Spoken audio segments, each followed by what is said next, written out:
Olá, boa noite. Excelente noite para você, para sua família. É um prazer estarmos aqui na presença do Senhor, cultuando o Senhor, porque o Senhor é digno de todo louvor, o Senhor é digno de toda adoração, e nós estamos aqui nesta noite para glorificar o nome do Senhor, amém? É um prazer estarmos aqui, e neste momento que nós vamos ministrar a palavra do Senhor, que é uma boa semente, que vai de encontro a uma boa terra, que é a terra do seu coração, que é a terra da sua família.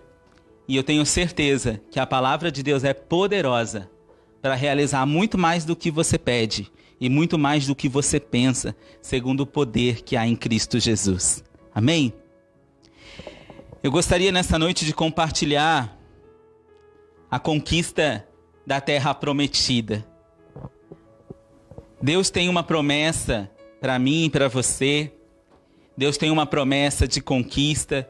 Deus tem uma promessa de uma terra onde a presença dele, onde a graça dele, né, onde a vida abundante se torna real no nosso dia a dia, na nossa existência.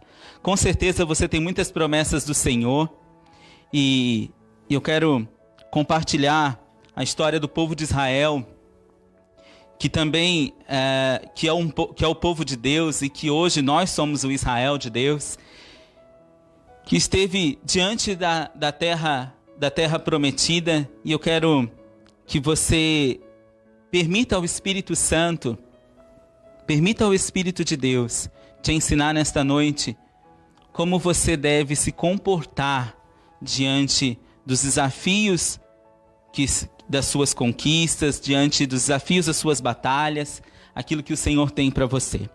Queria que você localizasse na sua Bíblia o livro de Números, capítulo 13, do versículo 27 em diante. Apenas para que a gente venha contextualizar um pouquinho da história, o povo de Israel foi escravo por muitos anos dos egípcios. E nessa escravidão do Egito, o povo estava sofrendo, tinha dores, escravidão, muito sofrimento, perdas.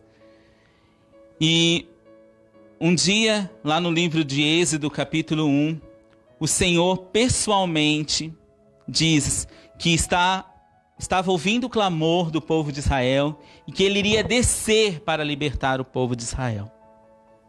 Que lindo isso, né? Saber que nós temos um Deus que ouve o nosso clamor e um Deus que vem em nosso encontro e pessoalmente, com um braço muito forte, com um braço poderoso, manifestando o seu poder, libertou o povo de Israel. Libertou o seu poder e fez grandes maravilhas naquele lugar. Com mão forte, Deus libertou Israel. Deus tirou o povo do Egito e durante a peregrinação do deserto, chegou um momento em que Moisés, que é o momento onde agora eu quero ler com vocês, chegou um momento em que Moisés escolhe 12 homens, 12 espias, para subir até a terra que o Senhor assim havia prometido, e que esses homens deveriam fazer um relatório após os dias que estariam visitando, espiando a terra. Em Números capítulo 13, versículo 27, nós vamos ler o depoimento desses homens. No versículo 27 diz assim: E deram o seguinte depoimento a Moisés: Fomos à terra a qual nos enviaste. Na verdade, é terra onde também emana leite e mel. Eis os seus produtos. Contudo, o povo que habita é poderoso. As cidades são fortificadas, muito grandes. Também vimos lá os descendentes de Enaque.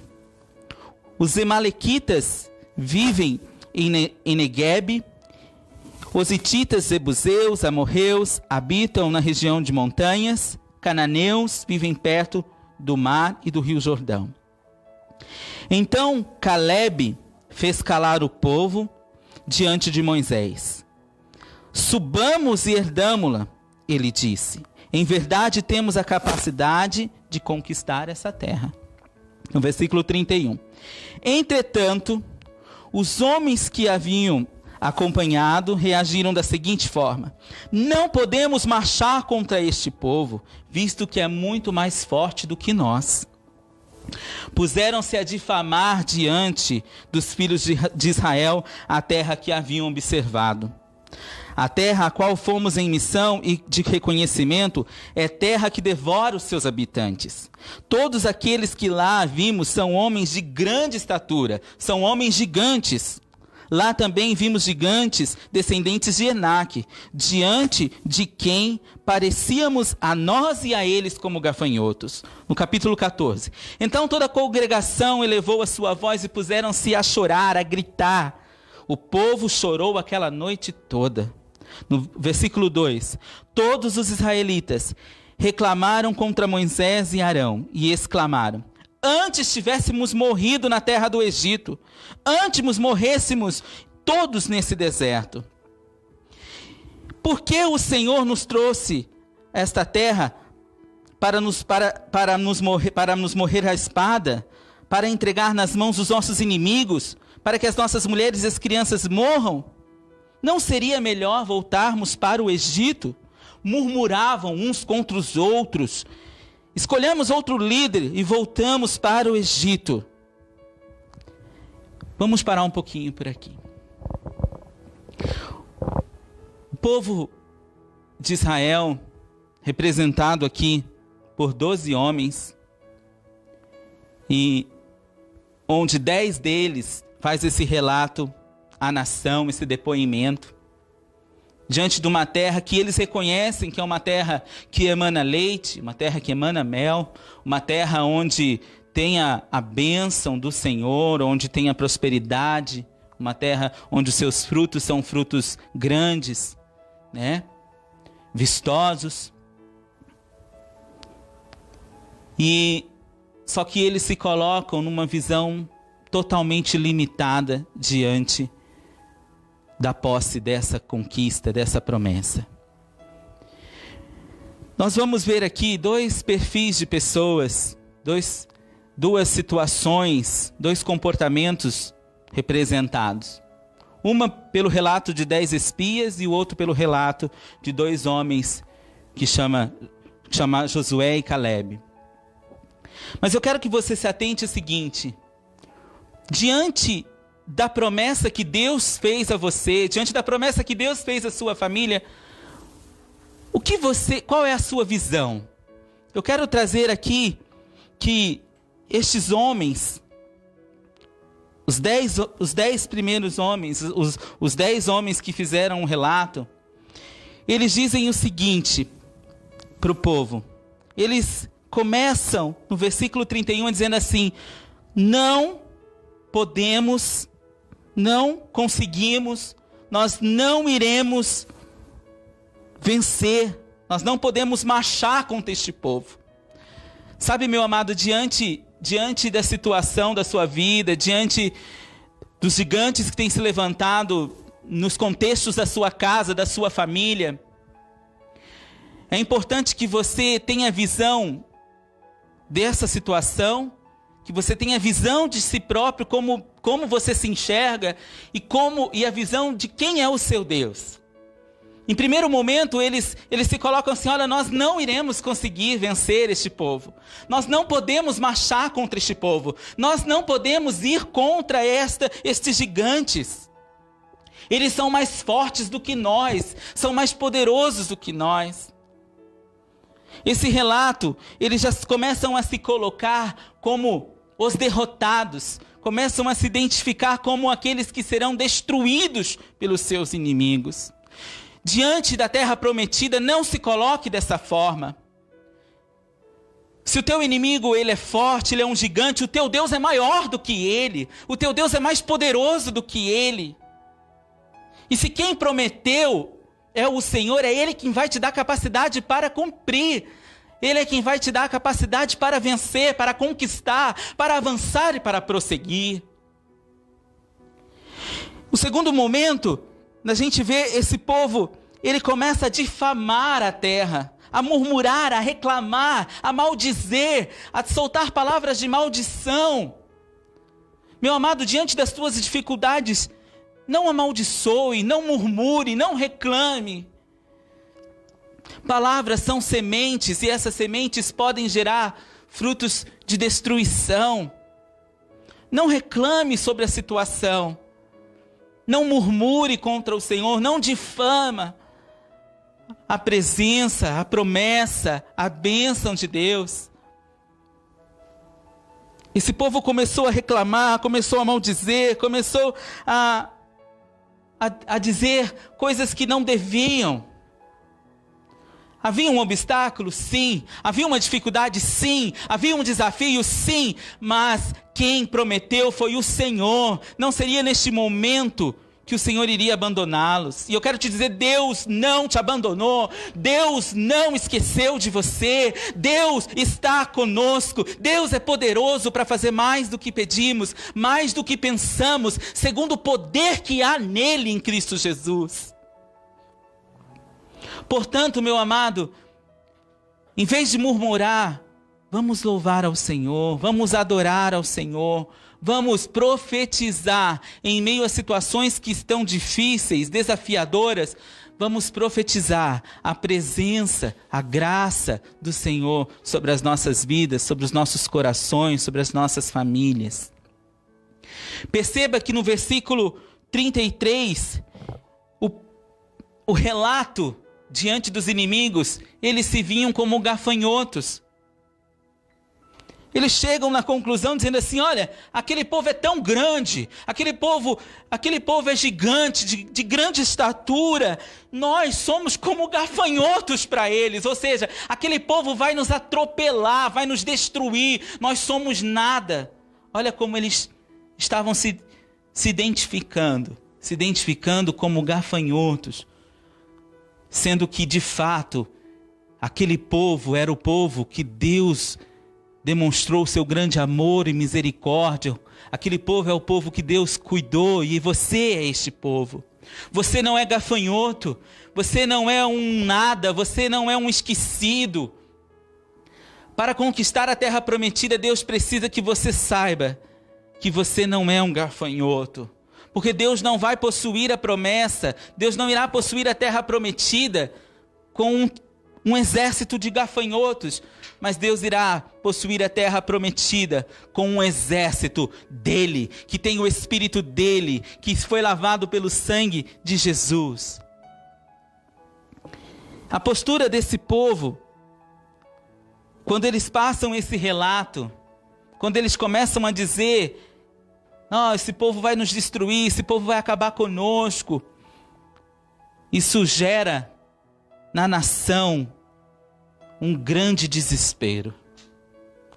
A gente leu no versículo 14 que o povo começou a gritar, o povo começou a chorar, o povo começou a se desesperar, o povo começou a ficar com pânico diante daquilo que estava sendo relatado.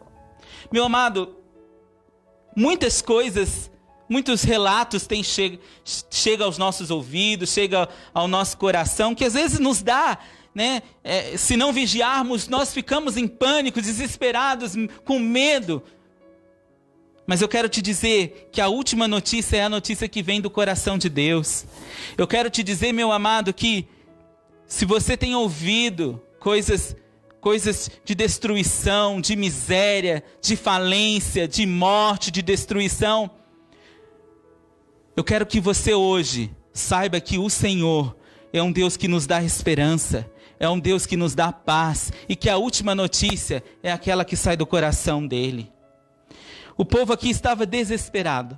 O povo começou a chorar, a gritar, e assim a noite inteira se comportaram com essa situação desesperadora. Ao ponto de, no versículo 2, a gente vê que eles era melhor que a gente tivesse morrido no Egito, era melhor que a gente continuasse sendo escravo. Olhando para trás, meu amado, pare de olhar para trás. O Senhor te chama para avançar, para olhar para frente. Pare de olhar para trás. Se a dificuldade hoje está diante de você, nós em Cristo Jesus vamos enfrentá-la. Nós em Cristo Jesus iremos avante. Não iremos ficar olhando para trás e dizer, não, se fosse desse jeito, se tivesse acontecido isso. Não.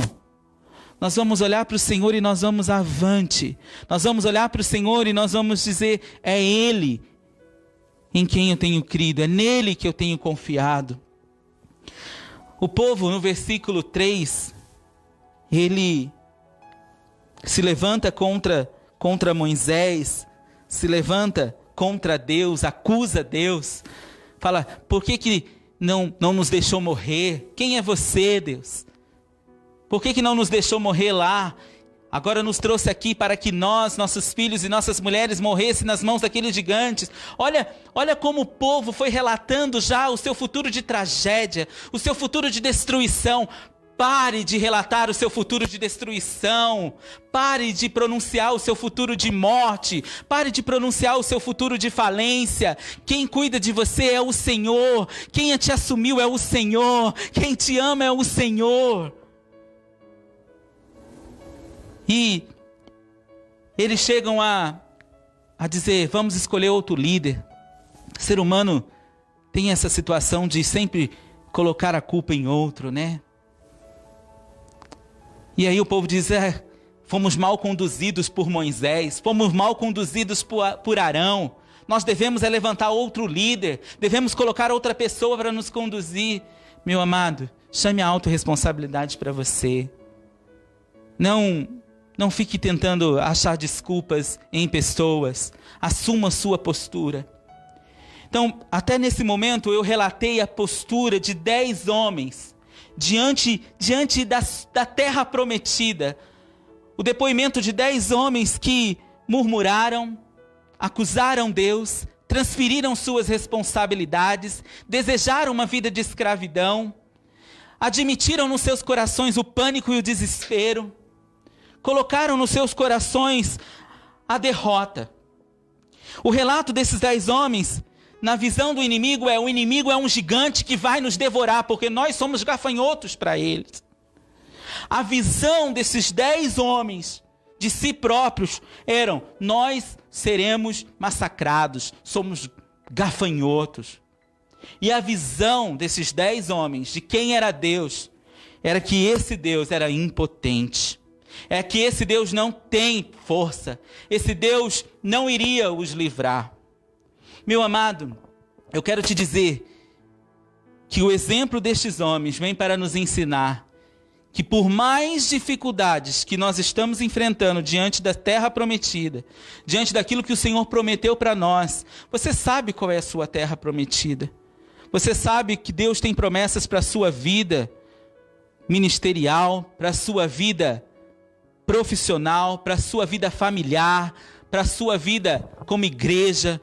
Deus tem promessas, Deus tem coisas para realizar. E estas promessas, elas estão em pé. Estas promessas, elas continuam firmes. Estas promessas continuam valendo. Independente da pandemia, independente da situação que nós estamos vivendo, o que saiu da boca de Deus não se apagou na história. O que saiu dos lábios de Deus permanece para sempre. O que Deus diz, Deus irá fazer. O que Deus pronunciou, Ele irá se cumprir. Não caiu, não está por terra as promessas do Senhor, elas continuam em pé. O amor de Deus continua prevalecendo. O amor de Deus continua sendo incalculável por mim e por você. O depoimento desses 10 homens vem para nos ensinar que nós não podemos nos comportar dessa forma. Nós não podemos nos comportar murmurando, reclamando, desejando a escravidão, olhando para o dia de ontem e vivendo do passado, acusando Deus e transferindo as nossas responsabilidades para os líderes, como eles fizeram. Mas eu quero que você, a partir deste momento, perceba o depoimento de Josué e Calebe. Porque eu te digo, hoje, Deus está procurando, neste momento sobre a terra, Josués e Calebes. Deus está à procura do Espírito dele e nos corações de homens que se comportam como Josué e como Calebe.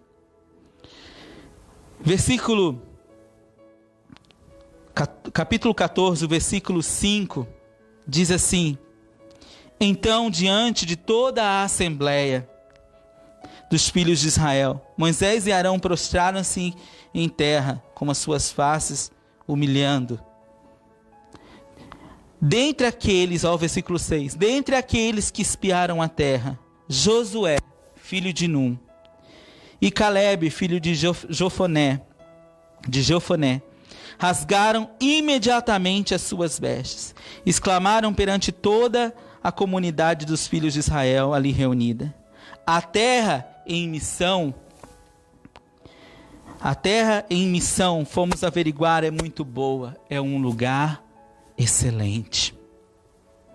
Versículo 8: Se o Senhor nos é propício, Ele nos fará entrar nessa terra e pessoalmente nos dará. De fato é uma terra que emana leite e mel. Tão somente não vos rebeleis contra Yahvé o Senhor. Não tenhais medo do povo daquela terra, pois os devoraremos como um bocado de pão. Sua sombra protetora lhe será retirada, ao passo que Yahvé, o Eterno, está conosco. Portanto, não temas a qualquer um deles. Josué e Calebe começam o seu depoimento. E no seu depoimento eles começam humilhando-se diante da mão de Deus. Eles rasgam as suas vestes, se colocam como quebrantados na presença do Senhor. E se você voltar um pouquinho no capítulo anterior, no versículo 30, também existe uma fala de Calebe, que no versículo 30 do capítulo 13, ele diz assim: subamos e herdamos a terra. Em verdade, temos capacidade para conquistar essa terra. Eu quero te dizer que você é capaz, não por causa da tua inteligência, não por causa da sua força, não por causa da sua estratégia. Você é capaz porque Deus te capacitou. A Bíblia diz que quem capacita o homem é o Senhor. Deus capacita o homem. Deus dá estratégias para o homem. E o homem se apodera dessa capacidade e começa a agir segundo aquilo que Deus lhe dá.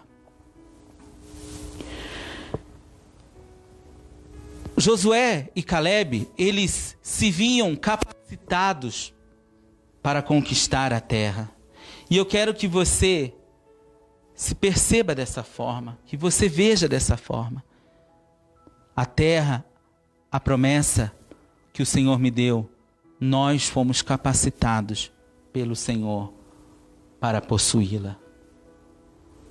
Quebrantados diante do Senhor, no versículo 6, quebrantados diante do Senhor, e eles reconhecem dizendo: olha, aquela terra é muito boa, a terra é excelente, a terra de fato emana leite e mel, é uma terra de fato abençoada. Eles reconhecem que o que Deus tem para fazer por eles é o melhor. Eles reconhecem isso. E eles olham para o Senhor e eles dizem assim: o Senhor, nosso Deus, fará a gente entrar nessa terra. Eles colocam a sua confiança em Deus. Eles colocam a sua confiança no Senhor. Meu amado, vamos confiar no Senhor, sabendo que é Ele que tem o poder para fazer com que a gente adentre esta terra, que a gente entre nesta terra e conquiste esta terra. Josué e Calebe declaram: o Senhor fará com que a gente entre nessa terra. E olha como eles enxergam os gigantes. Eles relatam no versículo 9 que eles iriam devorar aqueles gigantes como um bocado de pão. Eles enxergam que os seus inimigos, embora gigantes e fortes, mas pelo poder de Deus que iria conquistar a terra, esses gigantes seriam devorados. Perceba, meu amado, que a visão de Josué e Calebe é a visão de que, embora tenha gigantes, eles são menores do que o nosso Deus. Eu quero te dizer, embora existem gigantes ali tentando nos assustar diante da nossa promessa, da terra prometida, o teu gigante, o nosso gigante, é menor do que o nosso Deus. Ele é menor do que o nosso Deus. O nosso Deus é maior do que o gigante. Perceba que a visão que Josué e Calebe traz sobre si mesmo, sobre a identidade deles, eles dizem o seguinte: nós somos capazes de possuir essa terra. Eles olham para dentro de si e enxergam a identidade de que eles têm a capacidade para a conquista. E a visão que eles têm de Deus é a visão de que o nosso Deus fará entrar nessa terra. O nosso Deus é poderoso para dar essa terra a nós e aos nossos filhos. Perceba que enquanto o depoimento de 10 homens, em que a visão que tinha do obstáculo era de um gigante maior do que Deus, a visão que tinha de si próprios eram de gafanhotos, e a visão de que tinha de Deus, de um Deus impotente, de um Deus que não tinha poder, versus a visão de Josué e Calebe, que enxergavam os gigantes menores do que o nosso Deus. Tinha uma visão de que eles eram capazes para a conquista, a visão de si próprio. E tinha a visão de que o Deus era poderoso para vos dar a terra. Meu amado, você está diante da terra prometida, você está diante de suas promessas para a sua vida, para a sua família, para a sua casa. E você precisa, eu e você precisamos escolher qual é o nosso depoimento. O nosso depoimento é, como dos 10 espias, a nossa visão é essa visão de derrota, de destruídos, de um Deus impotente? Ou a nossa visão é, eu sei que existem gigantes, mas o meu Deus é maior do que o gigante. Eu sei que quem me capacita é o Senhor. Quem me protege é o Senhor. Quem me guarda é o Senhor. E o meu Deus, é Ele que fará eu herdar essa terra. Perceba que, conforme a visão que você tem da situação, você vai se comportar. Se você tem a visão como Josué e Calebe, você vai se comportar como dependentes do Senhor, como seguros no Senhor, confiantes no Senhor. Eu queria que você fosse para o livro de Lucas, capítulo 11, para que a gente entenda um pouquinho sobre isso, sobre a maneira que como a gente vê as coisas, como reflete no nosso comportamento. Em Lucas capítulo 11, versículo 34, diz assim: são os teus olhos a luz do corpo. Se os teus olhos forem humildes, todo o teu corpo será cheio de luz. Porém, se os teus olhos forem malignos, todo o teu corpo estará tomado pelas trevas. Certifica-te, pois, que o fulgor que há em ti, no teu interior, não sejam trevas. Portanto, se todo o teu corpo estiver pleno de luz, sem nenhuma parte dele em trevas, então ele verdadeiramente será iluminado. Assim, quando uma luz de uma forte candeia resplandece sobre vós. Se a gente perceber nessa parábola da candeia que Jesus traz, ele fala assim: olha, se os teus olhos forem luz, o teu corpo será iluminado. Será que Jesus aqui está falando Jesus aqui não está falando dos nossos olhos naturais. Jesus ele está falando aqui do nosso interior. Jesus está falando aqui da nossa postura, da nossa mente, do nosso coração. Se a tua mente, se o teu coração estiver iluminado, todo o teu corpo terá luz. Toda a tua vida terá luz. Se a gente for trazer esse versículo, né, no nível do nosso entendimento, ele diz assim, olha, se a tua mente, se o teu coração, né, se tiver a luz, toda a sua vida será iluminada. Por isso que o Salmo diz que lâmpada para os meus pés é a tua palavra. Perceba que se a tua mente estiver envolvido com a palavra de Deus, você vai se comportar de acordo com aquilo que a palavra de Deus diz. Você vai se comportar de acordo com aquilo que a palavra do Senhor declara. Você vai se comportar de acordo com aquilo que Deus pensa. Portanto, meu amado, grandes batalhas estão sendo travadas no nosso pensamento nesses dias. Grandes batalhas, né, estão sendo travadas nesse campo chamado mente. Por isso que devemos trazer à memória aquilo que nos traz esperança. Traga à memória aquilo que te dá esperança. Traga à memória aquilo que te dá fôlego. Traga à memória aquilo que te dá vida. Repita a palavra do Senhor, as promessas do Senhor, pronuncie ela no teu coração, na tua vida.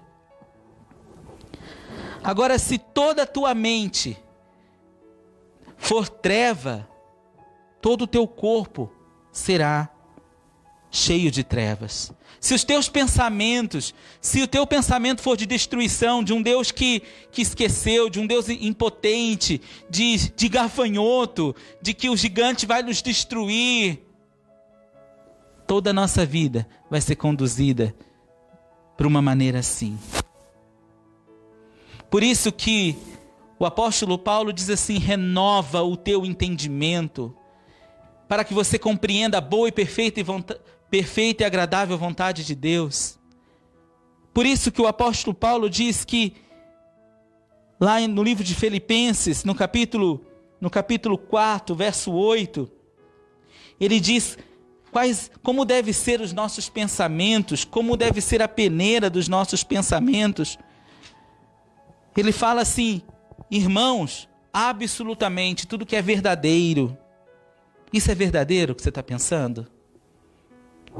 Tudo que é honesto, isso é honesto. Tudo que é justo, é puro. Tudo que é amável, tudo que é de boa fama. Se houver algo de excelente ou digno de louvor, nisso você pensa. Sabe essas setas que tem vindo sobre a tua mente e o teu coração? Se não tem pureza nisso, se não tem verdade nisso, se não tem honestidade nisso, joga fora. Não permita isso entrar dentro do teu coração. Não permita que a luz que há em ti, não permita que a sua mente seja envolvida com trevas, mas permita que a palavra, a luz, esteja nos teus olhos, na sua mente. A palavra do Senhor nos deixa claro que nós temos um colírio que pode mudar todo o nosso olhar. No livro de Apocalipse, Jesus ele orienta a igreja de Laodiceia, no capítulo 3. Ele orienta que esta igreja compre um colírio para os olhos dela. Vamos ler sobre esta igreja para você entender que Deus ele se preocupa com a maneira como nós estamos enxergando a vida, como nós estamos atentando, o que nós estamos olhando diante da terra prometida. O Senhor diz assim à igreja de Laodiceia, lá em Apocalipse, no capítulo 3, versículo 13. Eu conheço as tuas obras. Sei que não és frio e nem quente, antes fosses frio ou quente. Por este motivo que és morno, não estás frio nem quente, estou a ponto de vomitar-te. E ainda dizes, sou rico, conquistei muitas riquezas e não preciso de mais nada. Contudo, não reconheces que és miserável, digno de compaixão, pobre, cego e nu. Portanto, ofereço-te este conselho. Antes da gente falar no conselho, perceba como a igreja de Laodiceia se via. A igreja de Laodiceia, ela se via como rica, como aquela que possuía muitas riquezas. Mas a verdadeira identidade dela era que ela era cega, que ela era miserável, pobre, cega e nu. E ela não conseguia se ver desse jeito. Havia um engano na igreja de Laodiceia. E no versículo 18, ele dá um conselho. Eu vou te dar um conselho. Adquire de mim, Senhor falando, ouro refinado no fogo, a fim de que enriqueças. Ou seja, adquire de mim riqueza. Sou eu quem vou te fazer isso. E aqui está dizendo no sentido de você estar vivendo uma vida abundante em todos os aspectos, né? Roupas brancas para as pessoas, para que possas cobrir a tua vergonha. E compra o melhor colírio, para que ao ungir os teus olhos, possas enxergar claramente. O Senhor dá um conselho para a igreja de Laodiceia, aqui no Apocalipse, dizendo assim, olha,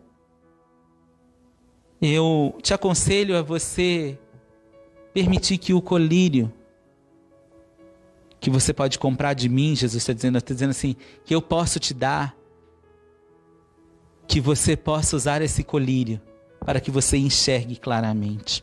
Deus quer que você enxergue claramente, meu amado. Deus quer que você enxergue com clareza a situação. E o que é enxergar claramente?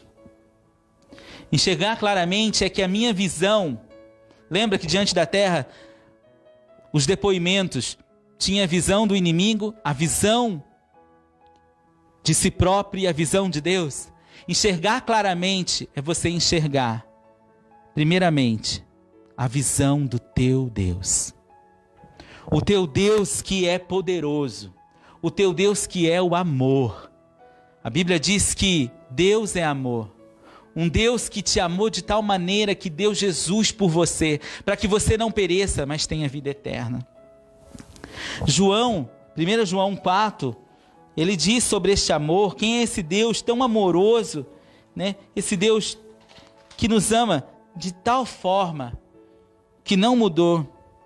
Em 1 João capítulo 4, no versículo 9, diz assim, foi deste modo que manifestou o seu amor para conosco, em haver Deus enviado o seu Filho único ao mundo, para vivermos por intermédio dele. Meu amado, Jesus foi enviado para que você viva por meio de Jesus. Não há vida sem Jesus. Não há vida se não for por intermédio de Jesus Cristo. E Jesus Cristo é resultado do amor de Deus. Deus enviou o seu Filho para que pudéssemos viver por meio dele. E aí ele diz no versículo 10, nisso consiste o amor. Não que tenhamos amado a Deus, mas que ele nos amou e enviou o seu Filho para perdão dos nossos pecados. Meu amado, não foi eu e você que primeiro escolhemos amar ao Senhor. Ele nos amou primeiro. Ele te ama desde sempre. Ele te ama. Ele tem um amor incalculável por você. Deus tem um amor enorme, um amor expresso em Cristo Jesus por você. Eu quero te dizer que Deus te ama. Deus ama a sua família. Deus ama a sua empresa. Deus ama a tua existência. Deus ama você. Deus te ama. A visão que você deve ter é num Deus de amor. Num Deus que te ama com amor incondicional. Receba este amor. Romanos diz isso, que Deus derrama, através do seu Espírito, o amor nos nossos corações. Deus derrama amor sobre os nossos corações. Deus ama você, meu amado. Deus ama você. E Ele entende, e Ele compreende, e Ele sabe tudo o que você está passando neste momento. Tenha a visão de um Deus que te ama. Em segunda questão, tenha a visão de si próprio. Eu quero te dizer que você não é gafanhoto. Eu quero te dizer que você não está esquecido. Eu quero te dizer que você não é um abandonado, um derrotado. Não, eu quero te dizer que em Cristo Jesus, você que creu, você que recebeu, a sua identidade é de filho de Deus. O seu irmão mais velho chama-se Jesus Cristo de Nazaré. Em 1 João, capítulo 1, versículo 12, diz assim: mas a todos quanto receberam, deu-lhes o poder de serem feitos filhos de Deus. A todos quanto recebeu a Jesus. Se você recebeu a Jesus, se você entregou a sua vida para Jesus, a sua identidade hoje é de filho de Deus. E no livro de 1 Pedro, eu quero que você entenda de fato quem você é. 1 Pedro, capítulo 2, diz o seguinte, abra a sua Bíblia em 1 Pedro, capítulo 2, do versículo 7 em diante.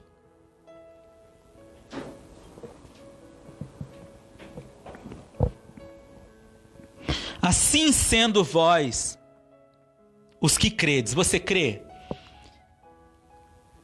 Ela é a preciosa, assim sendo vós, os que credes, ela é preciosa, mas para os que creem, está dizendo sobre Jesus, uma pedra. A pedra que os construtores rejeitaram tornou-se a principal pedra angular, e pedra de tropeço, e rocha que causa queda. Portanto, para aqueles que não creem, porque tropeçam na palavra, por serem desobedientes, todavia, para isso também fomos destinados. Olha só no versículo 9. Porém, vós sois a geração eleita. Você é a geração eleita por Deus. Você é a geração eleita por Deus. Você é o sacerdócio real. Deus hoje tem prazer de que o seu sacerdócio, a sua vida como sacerdote, possa oferecer a Deus a perfeita adoração. Como sacerdote, você hoje consegue adorar a Deus, o que não era para todos. Hoje, você é sacerdócio real. Hoje, você é nação santa. Hoje, você é propriedade exclusiva de Deus. Propriedade exclusiva de Deus. Deus não divide a sua vida com ninguém. A sua vida pertence a Ele. Deus é o seu exclusivo dono, exclusivo Senhor, exclusivo Salvador. Você hoje faz parte de um grande propósito, propriedade exclusiva de Deus, cujo propósito é proclamar as grandezas daquele que nos convocou das trevas para a sua maravilhosa luz. Vós sim, que antes não era sequer povo, mas agora sois povo de Deus. Não tinhais recebido misericórdia, mas agora recebestes grande misericórdia. Meu amado, nós somos fruto de misericórdia. Nós somos um povo escolhido. A nossa identidade é de filhos amados pelo Senhor. A nossa identidade é de filhos eleitos, geração santa, sacerdócio real.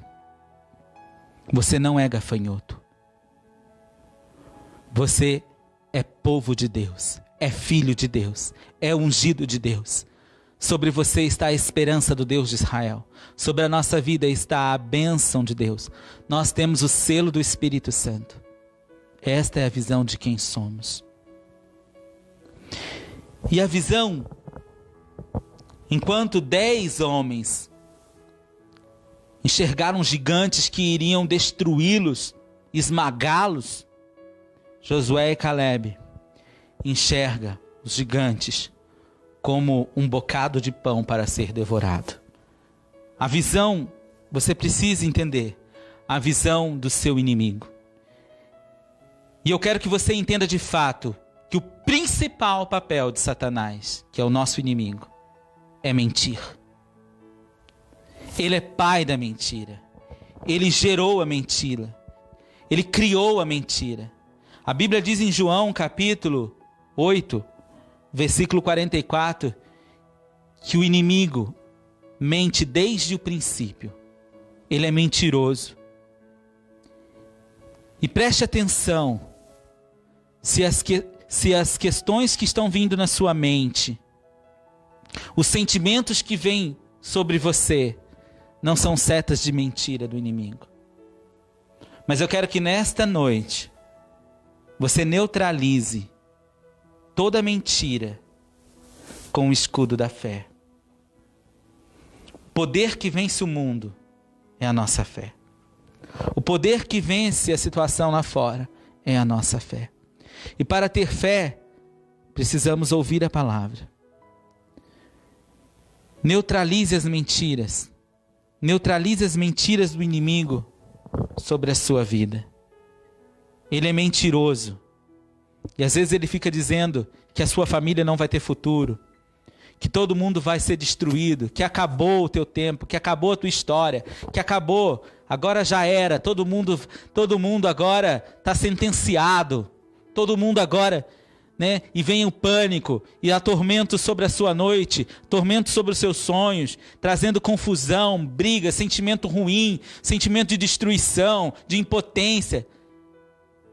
Pare e ouça o Espírito Santo. Pare e ouça a paz de Deus que excede todo o entendimento. Jesus, antes de acalmar a tempestade, Jesus acalmou os discípulos. Antes dele ordenar para que a fúria do mar se acalmasse, Jesus, ele diz: acalma, sou eu. Sou eu, Jesus. Então nós precisamos entender que o inimigo tem mentido, tem colocado coisas no nosso coração, e precisamos entender que a posição desse inimigo é a posição de derrotado pela cruz de Cristo. Em Colossenses 2, Paulo nos diz isso de maneira muito clara sobre essa vitória. Em Colossenses 2, no versículo 15, diz o seguinte: despojando as autoridades e poderes malignos, fez dele um espetáculo público, triunfando sobre eles na cruz. O inimigo foi vencido. O Senhor triunfou sobre o inimigo na cruz, na morte de Jesus, que gerou vida aos nossos corações.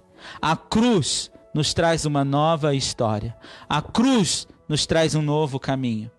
Portanto, meu amado, a visão que você tem que ter para a posse da tua terra prometida é: o meu Deus tem um amor incalculável por mim. O meu Deus não me abandonou. O meu Deus me ama e me amou ao ponto de dar seu filho por mim. E este amor não tem preço. O meu Deus me ama. A visão que você deve ter é que você é geração santa, filho de Deus, povo eleito, povo que alcançou misericórdia do Senhor. E a visão que você tem que ter é que o teu inimigo é um mentiroso e ele está derrotado na cruz de Cristo Jesus.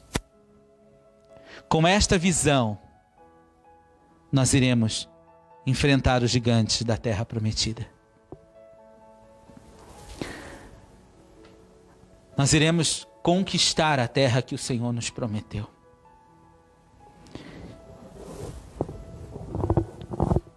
Quando, só para você entender, Deus aprovou a decisão de Josué e Calebe. E Deus irou-se contra a nação de Israel por terem dado ouvido aos aos 10 espias que relataram aquele depoimento de catástrofe, todos os homens que seguiram e validaram o depoimento dos 10 espias morreram e não possuíram uma terra prometida. Enquanto que Josué e Calebe, suas famílias, e uma nova geração que não compartilhou daquele cenário de depoimento de destruição, possuiu a terra prometida. E a Bíblia, para você depois só acompanhar em Josué capítulo 14, quando está dividindo a terra, dividindo a herança para os filhos de Israel, Calebe, ele diz o seguinte: há 45 anos atrás, eu estava relatando, confiando em Deus quanto à posse dessa terra. E hoje, 45 anos depois, eu continuo com o mesmo vigor que eu tinha naquela época. Eu quero te dizer, meu amado, que Deus é aquele que aviva e que traz vigor para a sua vida. Não importa o tempo, não importa as batalhas que ainda iremos travar, mas o nosso vigor vem do Senhor. A nossa força vem do Senhor. E para encerrar, eu quero que você siga o conselho do Salmo 37, que traz algumas palavrinhas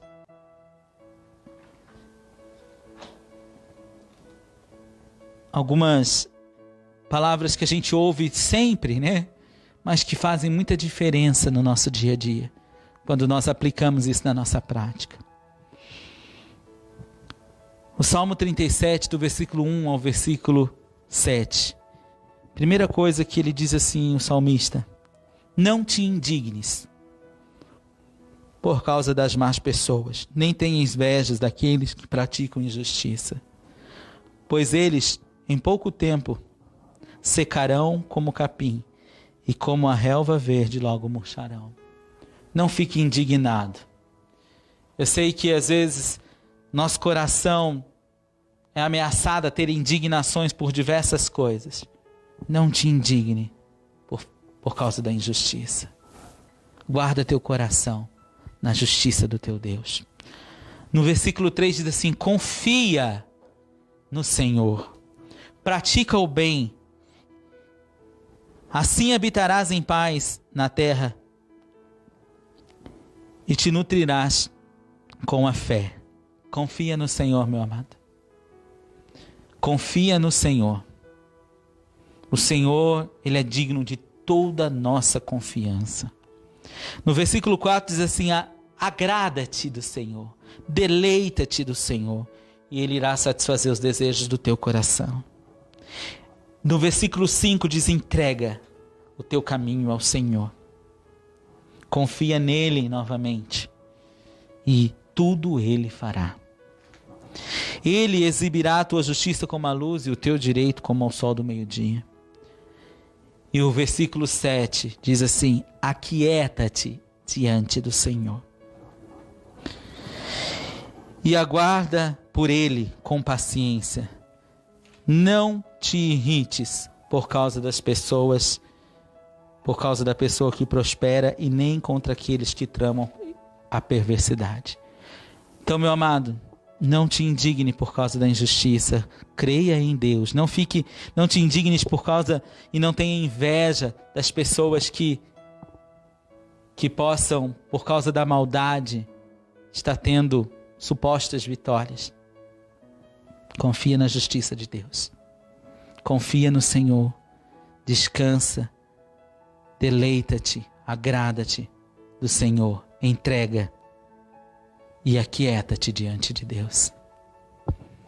A terra prometida é uma promessa para a tua vida e para a tua casa. Você sabe o que Deus prometeu e Ele te capacitou para a conquista. Se comporte com a visão de um Deus que te ama. Se comporte com a visão de uma identidade de que você é uma nova criatura e hoje filho de Deus, herdeiro de todas as coisas. Comporte-se com a visão de que teu inimigo é mentiroso e ele está derrotado através da cruz de Cristo. Amém? Queria neste momento orar por você. Orar por você, pela tua família. E que você erguesse os seus olhos para o teu Deus. Nós estamos vivendo dias difíceis. Nós estamos vivendo dias de muitas incertezas aí fora. Mas o nosso coração precisa ter essa certeza. Eu tenho um Deus que me ama. Eu tenho um Deus que cuida de mim. Eu tenho um Deus que não me abandona, que não esquece, que escuta as minhas orações. Eu tenho esse Deus.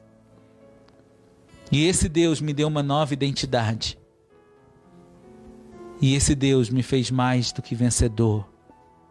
Nós não podemos deixar de ter essa certeza, meu amado. As notícias, as inseguranças, as incertezas estão aí fora. Mas o nosso coração precisa estar guardado por essas verdades. Todos os dias traga à tua memória essas verdades. Eu quero orar por você. E quero que você, de fato, permita ao Senhor entrar dentro da sua casa, da sua família neste momento. Profetize sobre a sua casa neste momento. Talvez esteja tendo confusões, brigas, situações de angústia dentro do seu lar. Traz agora, através dessa oração, clama a paz do Senhor. Eu quero orar por você. Senhor, no nome de Jesus Cristo de Nazaré, nós cremos no Teu amor, nós cremos na identidade de filhos que somos, nós cremos na identidade de herdeiros, de nação santa, de sacerdócio real, de povo que alcançou a misericórdia e o amor de Deus. Nós cremos, Senhor, que a Tua verdade, ela destrói toda a mentira do inimigo. Nós cremos, Senhor, que a cruz de Cristo, que o Senhor triunfou sobre o inimigo. E eu quero nesta noite orar por esta família, por esta casa, orar por este lar, para que a paz de Cristo Jesus entre dentro desta casa, que toda confusão, que toda doença, que todo mal caia por terra no poder que há no nome de Jesus. Que venha sobre este lar a presença do Deus de Israel. Que venha sobre este lar a provisão de Deus. Que o Senhor venha alcançar estes corações. Que haja, Senhor, o toque de Tuas mãos nesta família. Que haja, Senhor, o perdão. Que haja, Senhor, a misericórdia. Que haja, Senhor, uma nova visão diante da promessa que o Senhor tem dado a cada um dos seus filhos. Vem, Senhor, nesta noite, visita esta família com a paz do Senhor, com a presença do Senhor. Traz a vitória que há em Cristo Jesus. Eu declaro, Senhor, a Tua bênção sobre esta família, sobre este jovem. Eu declaro a Tua bênção sobre esta casa. Eu declaro a cura sobre esses enfermos. Eu declaro, Senhor, que o Senhor venha fortalecer a esperança sendo renovada na vida dessas famílias que neste momento nos escutam, Senhor. Que haja o renovo, Senhor. Que haja o avivamento. Que haja, Senhor, a nova esperança em Cristo Jesus. Visita, Senhor, em nome de Jesus, toda a equipe de saúde, toda a equipe de segurança, toda a equipe, Senhor, que tem trabalhado, Senhor, em prol, Senhor, no combate a todas essas situações da pandemia. Visita os hospitais, visita aqueles que estão internados, visitam aqueles, Pai, que estão nos isolamentos, que o Senhor pode entrar nesses isolamentos e ser a presença, porque Tu és a presença incomparável, Tu és a presença que traz cura e libertação. Visita, Senhor, em nome de Jesus, os corações que estão em angústia, os corações que estão em desespero, Senhor. Traga a Tua paz que excede todo entendimento. Traga a Tua paz e manifesta o Teu amor, Senhor. Nós cremos, nós confiamos, nós entregamos, nós queremos aquietar o nosso coração na sua presença. Em nome de Jesus, que o Senhor te abençoe e prospere o seu caminho. Amém? Que você tenha sido abençoado com esta ministração. Que você permita essa visão de Deus e a sua visão de sua identidade, aquilo que você é em Deus, fazer a diferença na sua história. Quero cumprimentar os aniversariantes dessa semana, dizer que Deus os abençoe. Você que fez aniversário essa semana, tá? Que irá fazer aniversário na próxima semana, aniversário de casamento, que o Senhor abençoe a tua vida, a sua casa. Quero lembrá-los que você que pertence ao Ministério Restauração em Vida, membros do Ministério Restauração em Vida em Marília, né? Não deixe de obedecer ao Senhor com os dízimos e as ofertas, né? A conta da igreja está aí no endereço. E você que não é desse ministério, mas gostaria de abençoar esta igreja, abençoar esse ministério, você pode ofertar também da mesma forma pelos dados bancários aí.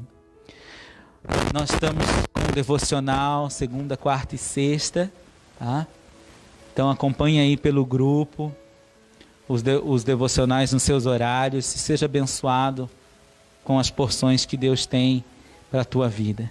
Terça-feira nós temos culto, tá? Online, e que você esteja aí pronto às 19h30 para receber da parte de Deus tudo que Deus tem a fazer na sua vida. Não deixe de se inscrever no nosso canal do YouTube, tá? De curtir, né? E de compartilhar essas ministrações a outros, para que eles sejam também abençoados e visitados pela presença de Deus. Quero que você receba a paz do Senhor na sua vida, na sua família, e declarar que você tem uma semana abençoada no nome de Jesus. Que o Senhor te abençoe poderosamente.